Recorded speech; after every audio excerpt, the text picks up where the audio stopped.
Kita bersyukur kehadirat Allah Subhanahu wa Ta'ala di pagi ini dapat kembali melanjutkan ya, kajian yang kita dedikasikan untuk membina umat menjadi pribadi Muslim yang sebenar-benarnya, sehingga dengan modal pribadi Muslim yang sebenar-benarnya itu kita dapat mewujudkan visi besar persyarikatan, ya, terwujudnya masyarakat Islam yang sebenar-benarnya.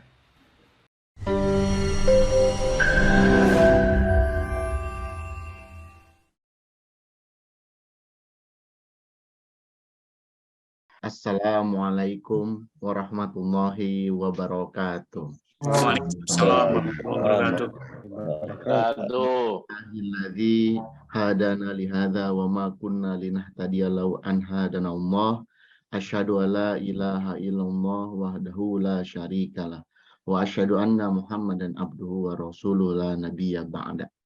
Puji serta syukur hanyalah milik Allah Subhanahu wa taala.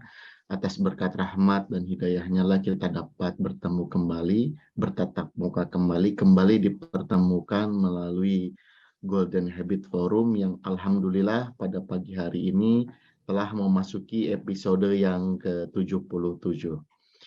Salawat serta salam mari senantiasa kita curah limpahkan kepada junjungan kita semua, suri tauladan kita semua, Nabi Muhammad SAW. Kepada keluarganya, sahabat-sahabatnya, tabiin-tabiatnya, dan juga para pengikutnya hingga akhir zaman. Bapak dan Ibu seluruh partisipan Golden Habit Forum yang dirahmati oleh Allah, alhamdulillah pada pagi hari ini telah membersamai kita semua beliau Dr. Haji Agus Sukaca sebagai narasumber pada pagi hari ini, yang insya Allah topik yang akan beliau bawakan masih berkenaan dengan bagaimana membangun karakter pejuang. Ini sebagai lanjutan dari topik Sabtu lalu. Insya Allah pada Sabtu ini, pagi hari ini kita akan mendengarkan kembali bagaimana membangun karakter pejuang. Nah, sebelum kita mulai Bapak Ibu sekalian, mari sama-sama kita buka Golden Habit Forum pagi hari ini dengan melafazkan basmalah bersama-sama. Bismillahirrahmanirrahim. Untuk selanjutnya kami persilakan kepada beliau Ustadz Agus Sukaca untuk memaparkan materi. Kepada Ustadz Agus kami persilakan. Assalamualaikum warahmatullahi wabarakatuh.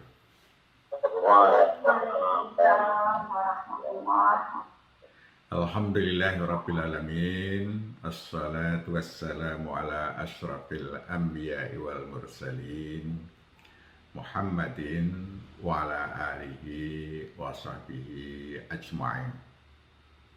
Amma ba'd. Bapak Ibu, saudara-saudara segenap partisipan Golden Habit Forum rahimakumullah, mulai dari Papua, NTT, Sulawesi, Kalimantan, Jawa, Sumatera, yang tidak mungkin saya sebut satu persatu karena nanti akan habis waktunya kalau harus menyebut satu persatu, mohon maaf ya. Kita bersyukur kehadirat Allah Subhanahu wa Ta'ala di pagi ini dapat kembali melanjutkan ya, kajian yang kita dedikasikan untuk membina umat menjadi pribadi Muslim yang sebenar-benarnya, sehingga dengan modal pribadi Muslim yang sebenar-benarnya itu kita dapat mewujudkan visi besar persyarikatan, ya, terwujudnya masyarakat Islam yang sebenar-benarnya. Ada 3 karakter yang kita sudah bahas, ya, diantaranya adalah karakter pembelajar, karakter pengamal soleh, dan karakter pejuang. Ini karakter yang semestinya menjadi karakter orang-orang yang mau menjadi pribadi Muslim yang sebenar-benarnya. Jadi ketiganya harus selalu kita miliki, ya. Paling tidak kita membina diri untuk memiliki ketiga karakter itu. Dan beberapa seri yang lalu kita sudah berbicara tentang karakter pembelajar, juga karakter pejuang, yang ini sebenarnya merupakan implementasi dari misi Muhammadiyah. Mohon izin untuk share screen. Ini masih pada misi kedua Muhammadiyah, menyebarluaskan dan memajukan ajaran Islam yang bersumber pada Al-Quran dan As-Sunnah. Ini misinya, ya. Dan topik kita kali ini adalah membangun karakter pejuang. Mohon maaf, ini belum slideshow. Ya. Nah, ini yang sudah kita bahas sebelumnya, ya. Karakter pembelajar dengan mempelajari ajaran Islam antara lain, dan menyebarluaskan ajaran Islam ini dengan membangun karakter pejuang. Ya. Jadi menyebarluaskan ajaran Islam yang bersumber kepada Al-Quran dan As-Sunnah itu kita lakukan, ya, dengan belajar, ini sudah kita bahas. Yang kedua dengan berdakwah Islam dan berorganisasi. Ini yang akan menimbulkan karakter pejuang. Nah, Bapak Ibu sekalian, sebelum kita lebih lanjut, ya, sekedar mengingatkan bahwa keberadaan kita di bumi ini mengemban tugas sebagai khalifah fil ardh. Sebagaimana dikomunikasikan Allah kepada para malaikat ketika akan menciptakan Adam, sosok manusia pertama, inni ja'ilun fil ardi khalifah. Allah, ya, akan menjadikan di bumi khalifah. Nah, berapa tugas khalifah antara lain, ya, ini ada tugas keilmuan, ada tugas kepemimpinan. Tugas keilmuan, ya, itu menampakkan kehendak Allah dalam mencipta, membentuk, mengurai, merangkai, mengubah, mengganti berbagai potensi bumi dan mendayagunakan sesuai syarat. Jadi Allah sudah menciptakan berbagai macam hal yang diperlukan oleh manusia sampai yaumil kiamah nanti. Untuk bisa mengembangkan berbagai potensi pikiran manusia itu semuanya sudah disediakan di bumi. Dan apa yang berada di muka bumi ini, di bumi ini, ya, ini diciptakan untuk manusia. Walladzi khalaqalakum ma fil ardi jami'a. Dialah yang menciptakan untuk kamu sekalian apa-apa yang berada di bumi ini semuanya. Jadi orientasi penciptaan alam, ya, penciptaan bumi ini orientasinya untuk memenuhi kepentingan manusia. Nah, sehingga ini sebagai tugas keilmuan, kita sekarang ini bisa ngaji, ya, pesertanya dari Papua sampai Sumatera dengan teknologi. Ini juga hasil apa? Hasil ciptaan manusia dari potensi yang Allah telah berikan. Jadi kita mempunyai kemampuan untuk mencipta, tetapi menciptanya manusia berbeda dengan menciptanya Allah. Kalau manusia itu hanya sekedar mengurai, merangkai, mengubah, mengganti dari apa-apa yang telah diciptakan oleh Allah. Tetapi itu juga menghasilkan sesuatu yang amat luar biasa. Teknologi ini sebagai contoh, ya. Ini bagian dari tugas keilmuan kita. Kemudian juga yang kedua adalah tugas kepemimpinan, mewakili Allah dalam membangun, memakmurkan, mengatur, dan menjaga ketertiban dunia.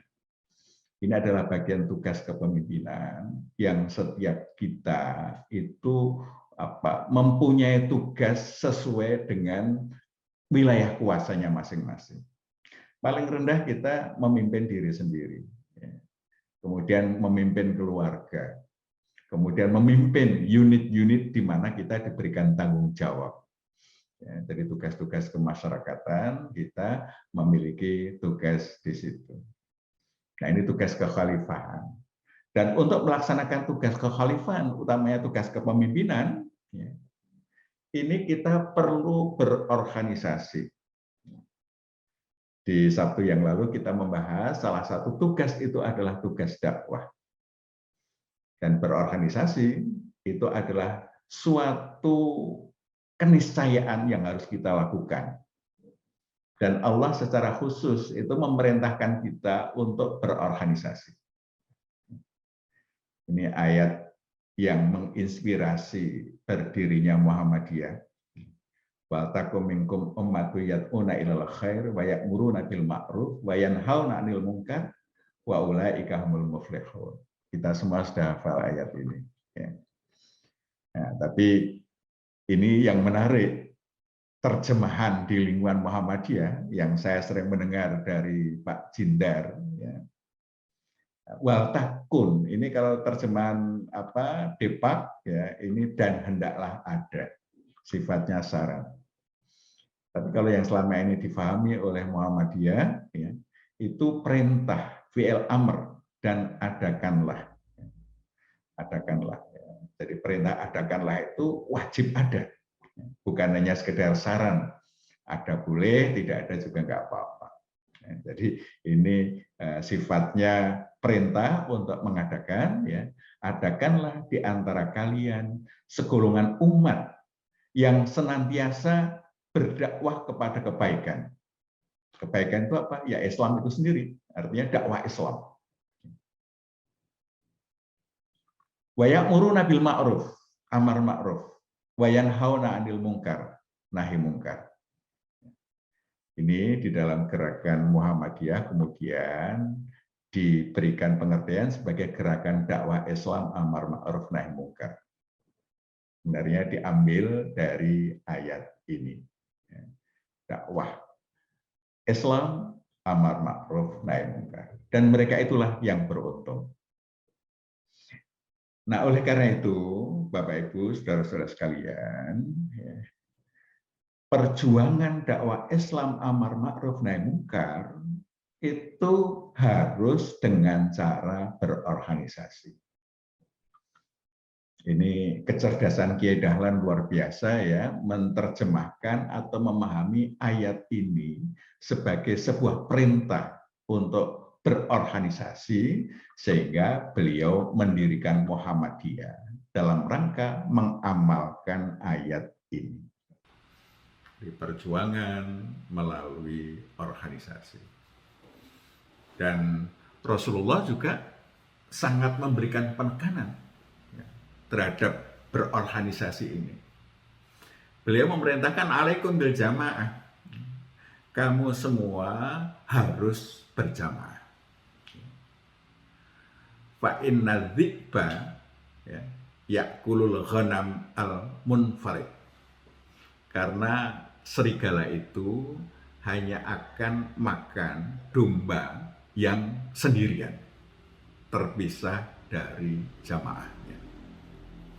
Jadi meskipun domba kalau itu berjamaah banyak, serigala pun juga takut untuk bisa menerkam. Tetapi kalau sendirian udah makanan empuk.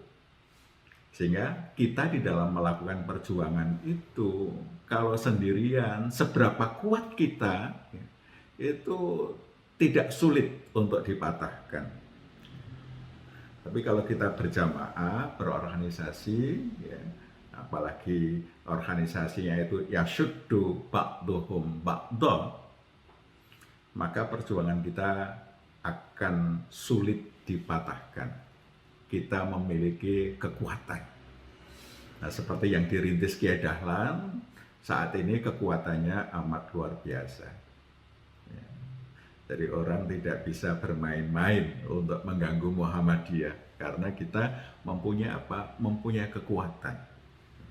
Ini dengan berorganisasi. Nah, Bapak Ibu, saudara-saudara sekalian, memang di berorganisasi ini kita senantiasa berlatih untuk mewujudkan tujuan bersama kita. Jadi organisasi itu biasanya dibangun karena memang ada kesamaan tujuan. Kita di Muhammadiyah ini sudah punya tujuan bersama yang telah ditetapkan oleh Muktamar, ya. Tujuan ideal kita atau sering kita sebut sebagai visi ideal kita adalah terwujudnya masyarakat Islam yang sebenar-benarnya. Kemudian yang kedua, di dalam organisasi itu ada kepemimpinan. Rasulullah itu sangat menekankan kita, itu harus ada kepemimpinan. Kalau kita keluar berdua saja, ya, misalnya kita melakukan sebuah rihlah, suatu perjalanan berdua saja, maka salah satu di antaranya harus diangkat menjadi pemimpin. Ya, jadi harus ada pemimpinnya. Apalagi kita berjamaah banyak, ya, itu harus ada kepemimpinan. Nah, ini betapa Rasulullah sudah menekankan, ya, alaikum bil jamaah, jamaah itu ada kepemimpinan. Nah, kita menyelenggarakan perjuangan ini harus dengan kepemimpinan. Di situ ada kerjasama, sinergi di dalam organisasi. Kita berlatih untuk bagaimana bisa bekerja sama, bisa bersinergi, sehingga aku itu kita lebur menjadi kita. Di dalam organisasi yang ada kita. Tidak ada yang boleh memaksakan aku. Ya. Pokoknya kalau tidak sesuai dengan keinginanku tidak boleh. Nah, aku ini kita lebur menjadi kita, sehingga apa yang ada di dalam organisasi itu menjadi kesepakatan kita bersama, ya, untuk kemudian saling sinergi, saling memanfaatkan potensi yang dimiliki, ya, yang lebih mencukupi, yang kurang ditutupi oleh yang lain. Sehingga di situ kerjasama ini menjadi sesuatu hal yang perlu dilakukan dan menjadi kemampuan bersama, bisa bekerja sama. Ini latihan-latihan yang mesti kita lakukan, ya. Dan kita Bapak Ibu sekalian, ya, kita banyak media-media latihan yang bisa kita lakukan. Dimulai dari rumah. Rumah ini sebenarnya bisa menjadi media latihan kepemimpinan. Para bapak-bapak adalah pemimpin keluarga. Bagaimana memimpin keluarganya, dia bisa menjadi keluarga yang sakinah, mawaddah, warahmah. Itu kepemimpinan bapak, ya, memimpin keluarga menjadi keluarga sakinah, mawaddah, warahmah. Yang nanti bisa menjadi keluarga surga kembali, ya, menjadi ahli surga. Kita diperintahkan ku anfusakum wa ahlikum nar. Ini keluarga ini sebuah bentuk media pelatihan, ya. Bagaimana kita memanfaatkan semua potensi yang ada sehingga semua bergerak bersama-sama menuju penghuni surga, menjadi penghuni surga. Ini media latihan luar biasa sebenarnya di rumah tangga kita, ya, untuk itu. Ibu adalah pemimpin rumah. Kalau bapak pemimpin keluarga, ibu pemimpin rumah. Sehingga manajemen rumah tangga, bagaimana kebersihannya, bagaimana pemenuhan gizi, kecukupan konsumsi, bagaimana menata rumah, ya, semua kegiatan aktivitas rumah tangga, itu manajernya ibu. Ini latihan untuk para perempuan yang menjadi ibu rumah tangga. Sehingga rumah itu menjadi baiti jannati. Rumahku adalah surgaku. Di sini ibu bisa mengoptimalkan potensi kepemimpinannya untuk memimpin rumah, ya, memimpin rumah tangga, menjadi rumah tangga yang seperti jannati, seperti surga. Ini adalah media latihan. Ya, media latihan. Di masjid juga bisa kita jadikan sebagai media latihan. Jadi di masjid-masjid, ya, bagaimana bisa menjadikan masjid itu sebagai madrasah umat, jamaahnya makmur, ya kegiatannya makmur. Ini adalah media latihan kepemimpinan, ya latihan berorganisasi, sehingga kita bisa memanfaatkan masjid-masjid yang ada di sekitar kita itu sebagai media kita berlatih berorganisasi dengan cara yang terbaik tentunya. Nah, kita melihat masjid-masjid yang digunakan untuk menjadi latihan ini seperti misalnya di Jogja itu ada Masjid Jogokarian. Ya. Wah, itu mereka luar biasa bisa membuat ya masjid itu begitu makmur ya, dan menjadi contoh ya masjid-masjid yang lain ya, banyak orang yang belajar ke situ. Ini mereka belajarnya begitu luar biasa ya. Dan kita punya banyak masjid di sekitar kita. Nah, ini bagaimana ini bisa menjadi media pembelajaran kita untuk mengelola atau berorganisasi. Muhammadiyah juga punya organisasi AMM ya, Ortom ya, mulai IPM, IMM, NA, Pemuda, ya, Hizbul Waton, Tapak Suci ya. Ini menjadi apa? Menjadi media latihan bagi anak-anak kita, ya, generasi muda kita untuk bisa berorganisasi dengan baik. Di samping itu persyarikatan kita Muhammadiyah, termasuk Aisyah di sini, ya, persyarikatan Muhammadiyah Aisyah, serta unsur pembantu pimpinan itu juga menjadi media latihan. Juga kegiatan-kegiatan yang lain, masjid, pengajian, ya, dan lain-lain. Ini merupakan sebuah media kita untuk berlatih, berorganisasi dengan baik, sehingga seharusnya di kalangan umat Islam itu akan segera muncul pemimpin-pemimpin yang mempunyai track record yang baik, karena dia sejak kecil sudah belajar berorganisasi, sehingga ketika dewasa itu siap untuk diberikan kepemimpinan yang lebih besar. Mungkin nanti ada yang memimpin kecamatan menjadi camat, memimpin kabupaten kota menjadi bupati atau wali kota, ya, memimpin provinsi menjadi gubernur, atau memimpin negeri ini ya, menjadi presiden, atau tugas-tugas yang lain. Itu kesuksesannya tidak serta-merta, tidak bisa ujuk-ujuk. Tapi ada proses pelatihan yang panjang sehingga terbukti kepemimpinannya itu baik, mampu mensinergikan kekuatan-kekuatan yang dimiliki ya, untuk mencapai tujuan bersama. Nah, ini latihan-latihan ya, yang perlu kita lakukan, dan mestinya kita melakukan pendampingan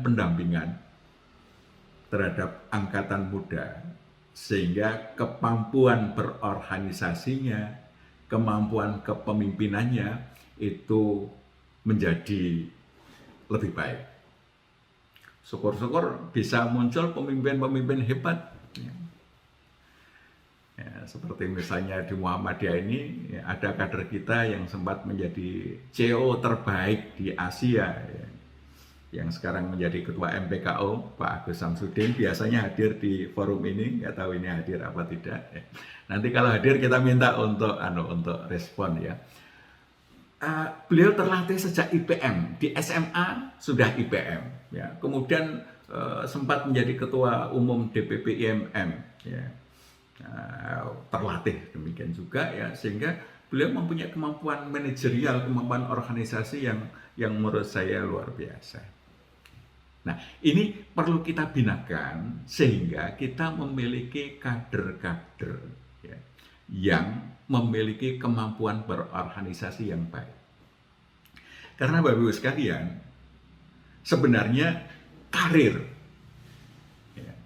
kita itu akan sangat dipengaruhi kemampuan manajerial kita, kemampuan kita berorganisasi. Kalau kita sudah memiliki kemampuan organisasi yang baik, nanti ditempatkan sebagai apa saja. Kalau misalnya di perguruan tinggi, apakah sebagai kaprodi, sebagai dekan, sebagai rektor. Kalau di Muhammadiyah, apakah ketua ranting, ketua cabang, ketua daerah, ketua wilayah, dan lain sebagainya. Itu insya Allah dengan kemampuan yang terlatih ini akan membawa kepada kesuksesan. Mendekatkan kepada tujuan ya, yang ingin kita capai. Nah, Bapak-Ibu sekalian, ini saya dan tim ya, ini mencoba untuk membuat sebuah aplikasi yang mudah-mudahan dalam waktu dekat bisa di launching ya, aplikasi Golden Habit. Nah, di dalam aplikasi ini ya, ada termasuk membuat MONEV ya, monitoring dan evaluasi bagaimana kita berdakwah dan berorganisasi. Habit ke-8 ya. Jadi ini kita latihkan kepada para mahasiswa angkatan muda kita sehingga sejak muda itu sudah terlibat di dalam organisasi. Ya. Apakah dia terlibat sebagai partisipan atau dalam sebuah kepanitiaan, panitia penyelenggara, atau sebagai ketua. Ya. Jadi pengalaman sebagai panitia atau anggota, sebagai partisipan, sebagai ketua, ini kita rekod ya, menjadi salah satu status ya, yang seharusnya ya, dimiliki oleh anak-anak muda kita. Nah, ini nanti kalau dengan aplikasi ini kita bisa memonitor keterlibatan para anggota kita, angkatan muda kita ya, di dalam berorganisasi seperti apa. Nah, di sini menjadi salah satu instrumen bagaimana kita membina adik-adik kita ya. Itu sejak muda itu sudah terbiasa di dalam perjuangan. Terbiasa di dalam organisasi. Nah, sehingga nanti kita tidak kesulitan lagi kader siapa yang akan menggantikan.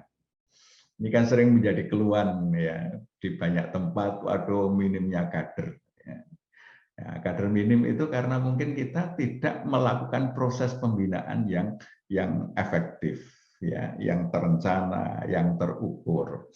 Nah, sehingga bisanya menyalahkan. Ya, kadernya nggak mau tampil, kadernya nggak ada, dan lain sebagainya.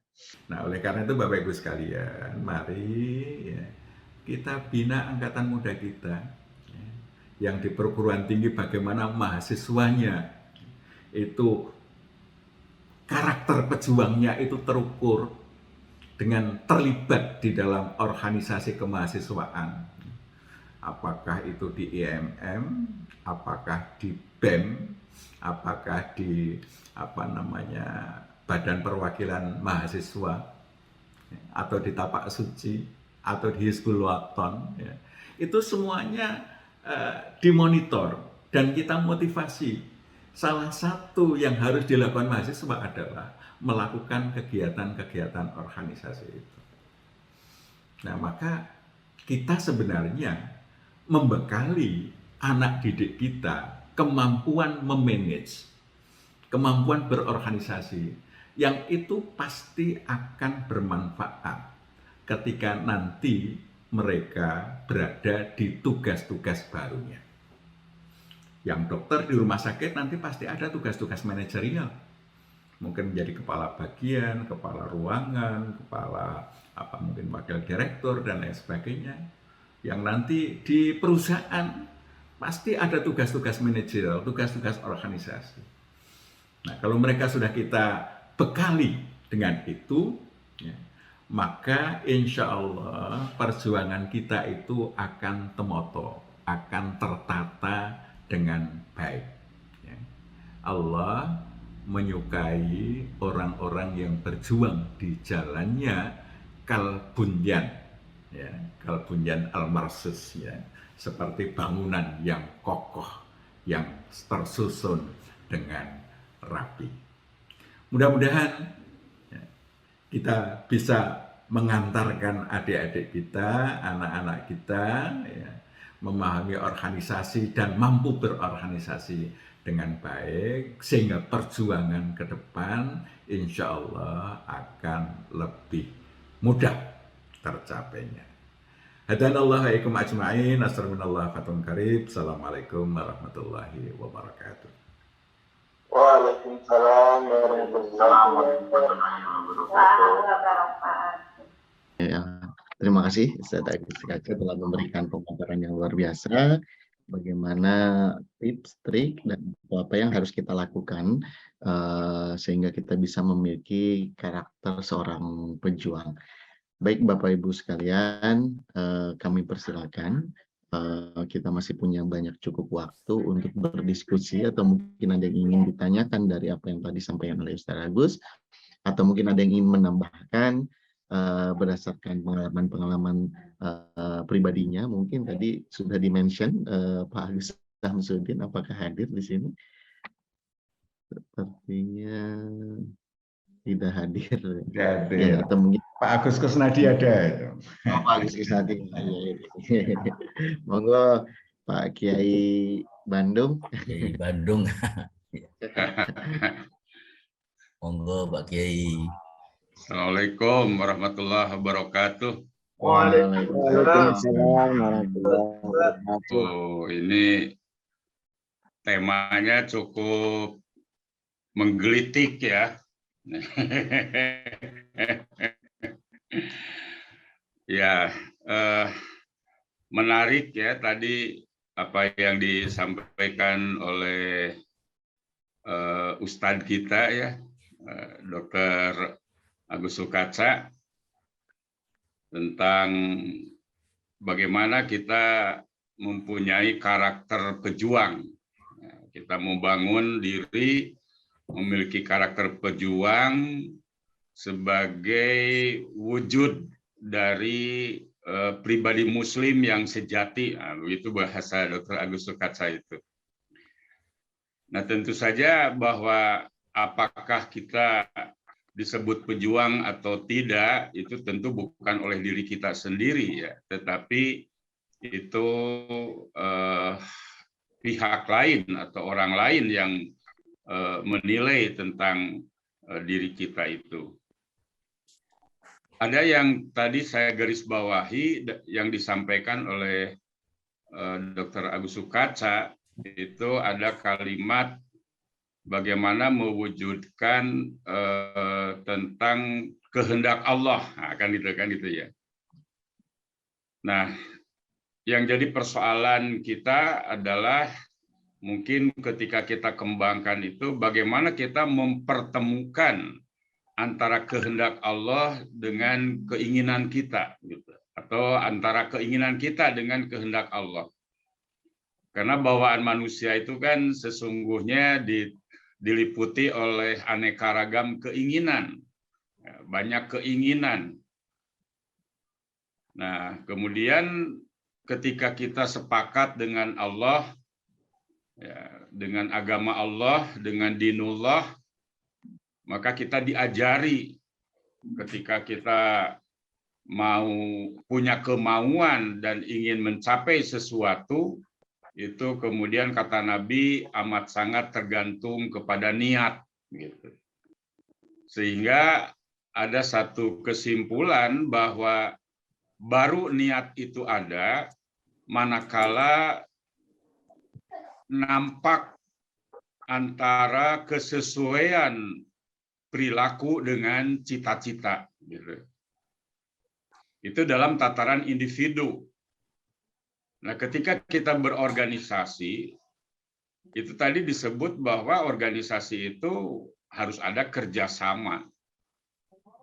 Nah, kerjasama itu tidak mungkin bisa terjadi manakala tidak memiliki kesamaan kehendak, begitu ya. Tidak memiliki kesamaan visi, gitu ya. Nah, lalu beberapa waktu yang lalu Dr. Agus sudah menyampaikan ketika kita sudah masuk pada wilayah organisasi, bagaimana visi pribadi itu sesuai selaras dengan visi organisasi itu, begitu. Nah, oleh karena itulah ada di dalam pedoman hidup Islami warga Muhammadiyah itu yang menuntut warganya untuk merefleksikan, ya, mencerminkan 3 ajaran agama yang pokok, yaitu merefleksikan ikhlas, ihsan, dan ibadah, begitu. Nah, ketika kita merefleksikan 3 unsur tadi, unsur ikhlas, ihsan, ikhlas, dan ibadah, maka ada 4 indikatornya, gitu ya. Yang pertama adalah berkaitan dengan keteladanan diri. Yang kedua, melayani sesama. Yang ketiga, menghormati hak-hak sesama.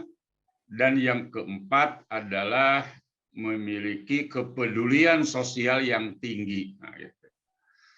Nah, jadi dalam pandangan dan pencermatan saya, bahwa 4 indikator dari refleksi ikhlas, ihsan, dan ibadah ini, inilah sesungguhnya yang harus menjadi karakter seseorang mujahid, seorang yang bisa berada di dalam barisan bangunan yang cukup tangguh dan arif, begitu.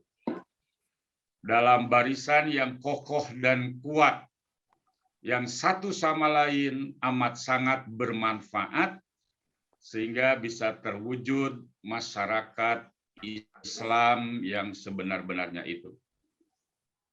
Insya Allah, setahap demi setahap, dengan penuh kemurnian niat kita, maka kita berupaya merefleksikan ihsan, ikhlas, dan ibadah itu dengan 4 indikator tadi, yaitu keteladanan diri, melayani sesama, menghormati hak-hak sesama, dan memiliki kepedulian sosial yang tinggi.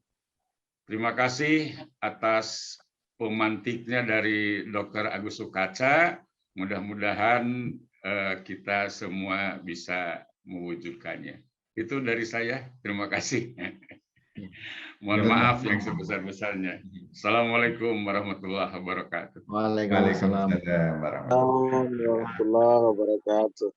Nuhun ini Pak Agus Kusnadi telah memberikan tambahan pencerahan kepada kita semua bagaimana menjadi seorang pejuang dalam rangka tadi mewujudkan masyarakat Islam yang sebenar-benarnya.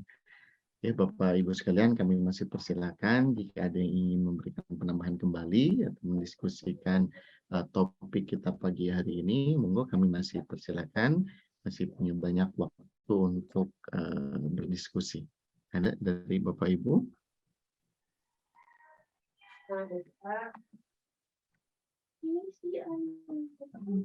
Oh, jalan-jalan naik stroller, Pak. Ya di bawah lah. Monggo dari Bapak Ibu. Ya. Assalamualaikum. Waalaikumsalam. Ya. Terima kasih Pak Ikhwanul Muslimin. Kami dari Klaten ini di Hizbul Waton. Yang Pak Agus ini kami di bawah, di Ortom terutama, di anak-anak muda Hizbul Waton juga, dan yang lain terutama kami di Hizbul Waton. Ini ironis kadang-kadang saat kami berlatih menggerakkan anak-anak muda, baik itu di sekolah ataupun juga di daerah atau di tempat yang lain. Kemudian kami komunikasikan dengan Bapak pimpinan-pimpinan yang mestinya membina kami, itu sering ironis jawabannya.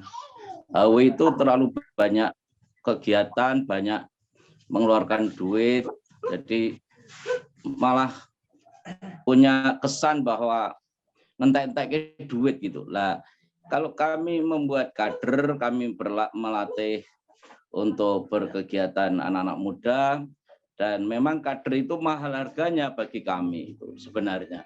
Sehingga kalau kita tidak ada kegiatan, ya tidak ada tidak ada pengeluaran. Dengan adanya kegiatan, dengan adanya kegiatan itu, maka kemudian banyak kami biaya yang harus kami keluarkan. Nah, untuk itu kami mohon pencerahan bagaimana ini orang-orang tua kita juga bisa memberikan peluang ataupun ya kesempatan kepada anak-anak muda yang ingin berlatih supaya nanti menjadi kader-kader Muhammadiyah yang akan datang. Begitu Pak Agus. Terima kasih. Terima kasih banyak Pak Sukasno. Ini mau langsung ditanggapi mungkin dari Ustaz Agus ini. Menarik ini. Ya, baik Pak Kasno.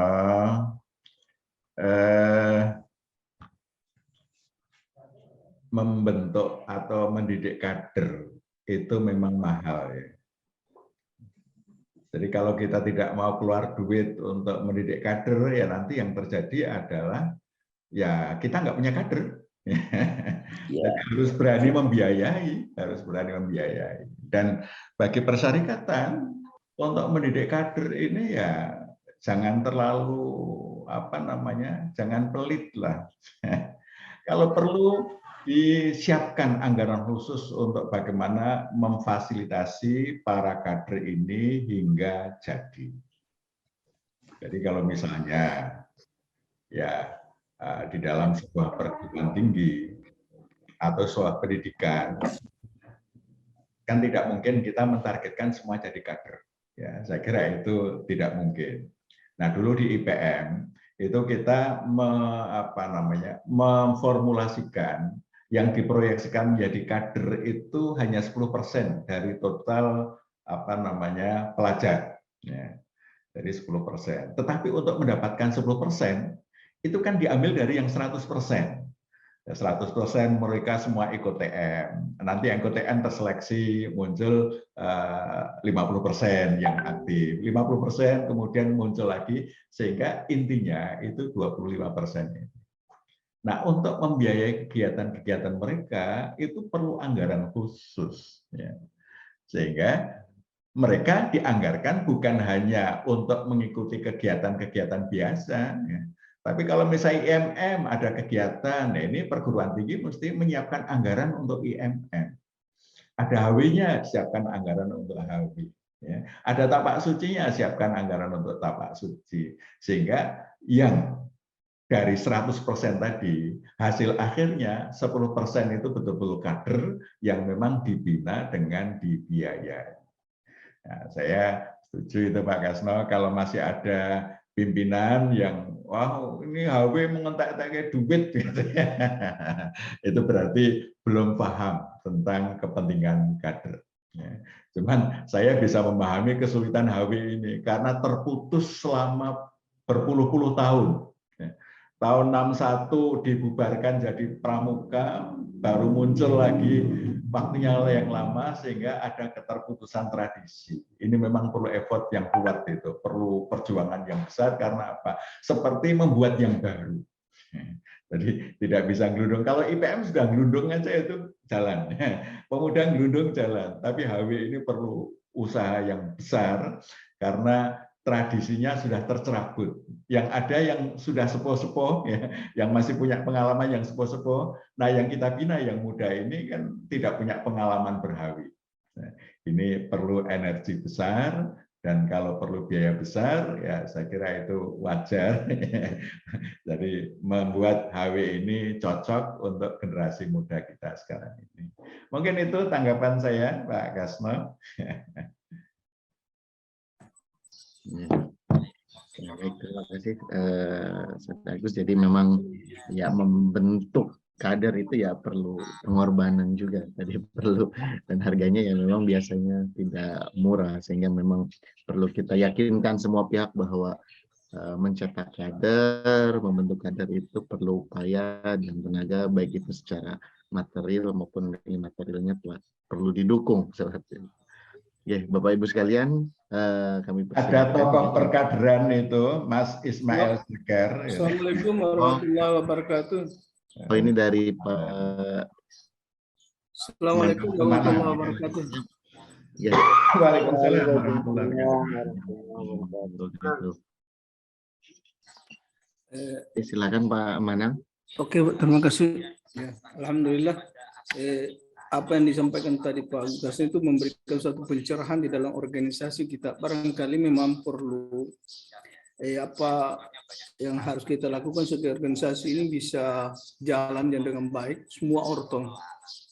Barangkali kita orang Muhammadiyah ini perlukan itu ada impak, ada sedekah, ada zakat.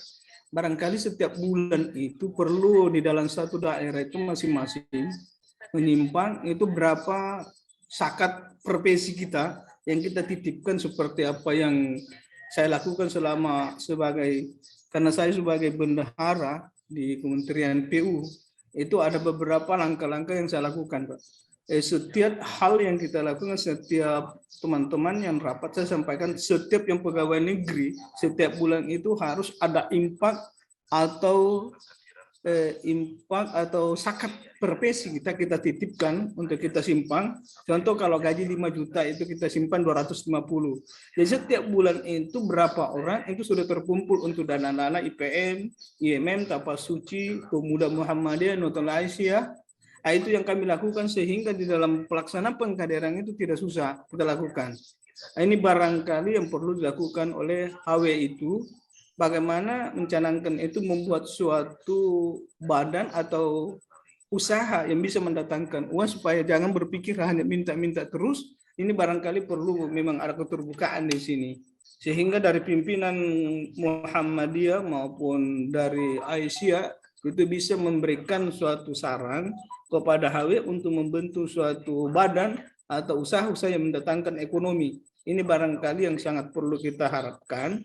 Kalau itu memang banyak, saya terus terang Pak, waktu saya pertama di Kendari tahun 87, datang dari selatan, alhamdulillah pada saat itu kami mendapatkan semua pimpinan yang ada di pemerintah pada saat itu kebanyakan orang Muhammadiyah, baik itu dari Jawa maupun dari Sulawesi Selatan, sehingga mudah pengkaderan pada saat itu. Semua kantor itu rata-rata menyumbang untuk pengkaderan. Maka pada saat sekarang ini kita menjadi kader lagi, bagaimana kemampuan apa yang kita lakukan seperti itu tadi, itu mudah sekali. Tinggal kita mengarahkan, jangan hanya kita bisa menjadi kaburmatan nanti, kita yang mengucapkan tetapi kita tidak melakukan. Ini barangkali yang bisa membahayakan kita. Apa yang disampaikan tadi Agus Kusnadi itu adalah keikhlasan, ihsan, dan ibadah itu mengantarkan kita di situ. Ini barangkali perlu kita semua bisa menyadari tentang itu semua, sehingga semua organ itu bisa jalan. Kalau ada yang mengatakan bahwa itu hanya menghabiskan uang itu, saya itu tidak sependapat, karena kita menjalankan organisasi untuk menuju kepada tujuan Muhammad itu sendiri. Demikian, nasrul minallah wa fatun qarib wa basyiril mu'minin. Wassalamualaikum warahmatullahi wabarakatuh. Waalaikumsalam warahmatullahi wabarakatuh. Terima kasih Pak Manang tadi memberikan bagaimana apa yang pernah beliau lakukan tadi dalam rangka mensupport kader-kader terutama Angkatan Muda Muhammadiyah ataupun ortom-ortom yang ada di lingkungan Muhammadiyah. Jadi sudah dimention oleh Pak Agus, Bapak Ismail Siregar, ini mungkin ada yang ingin memberikan pemaparan dari Pak Ismail Siregar, kami persilakan. Assalamualaikum warahmatullahi wabarakatuh. Waalaikumsalam warahmatullahi wabarakatuh. Masya Allah. Ini guru besar hadir ya. Pak Agus Sukoto, Agus Kusnadi, Kang Agus, Mas Kasno, ini teman-teman lama. Masya Allah ya.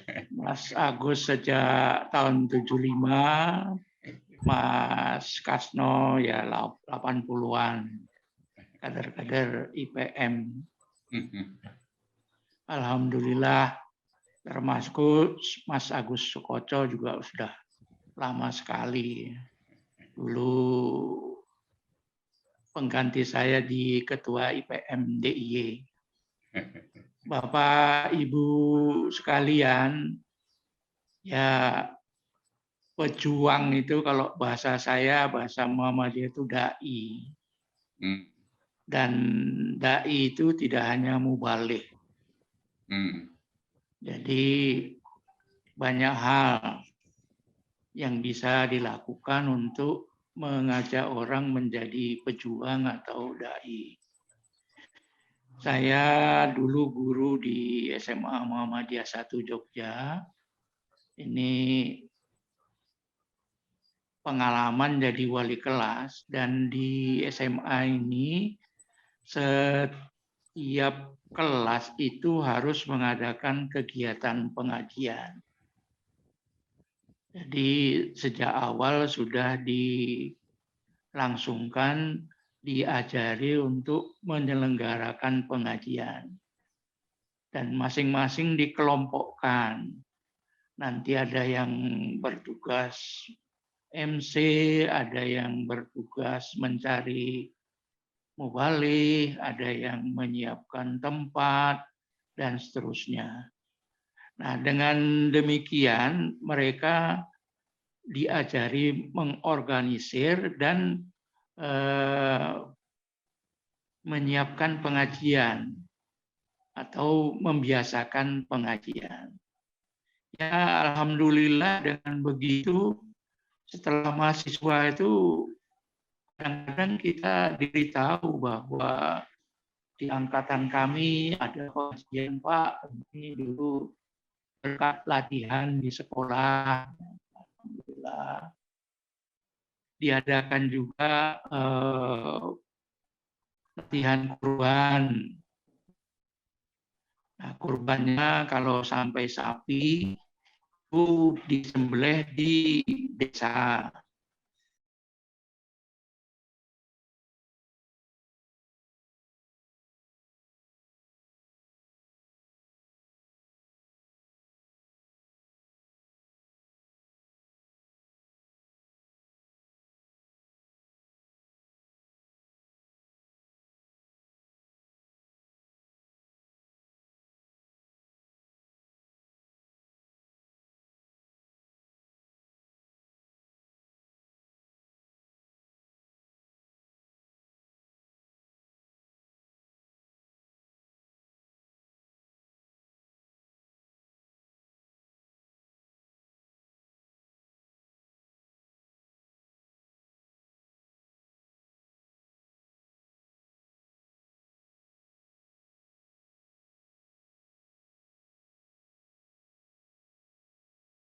Kaderan juga ada yang istilahnya Pak AR itu kader intilan. Jadi memberi kesempatan untuk kader-kader muda tampil. Saya dulu waktu awal-awal ikut organisasi itu ya ditugasi untuk membagi air minum ke para jamaah. Itu pun karena masih baru itu gemeteran.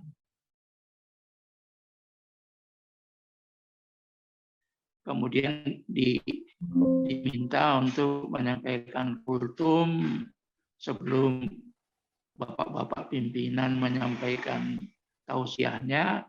Ya mula-mula gemetar juga, tapi lama-lama bisa. Nah, ini yang bisa saya sampaikan, banyak pengalaman-pengalaman. Kemudian menjadi kader itu tidak harus bisa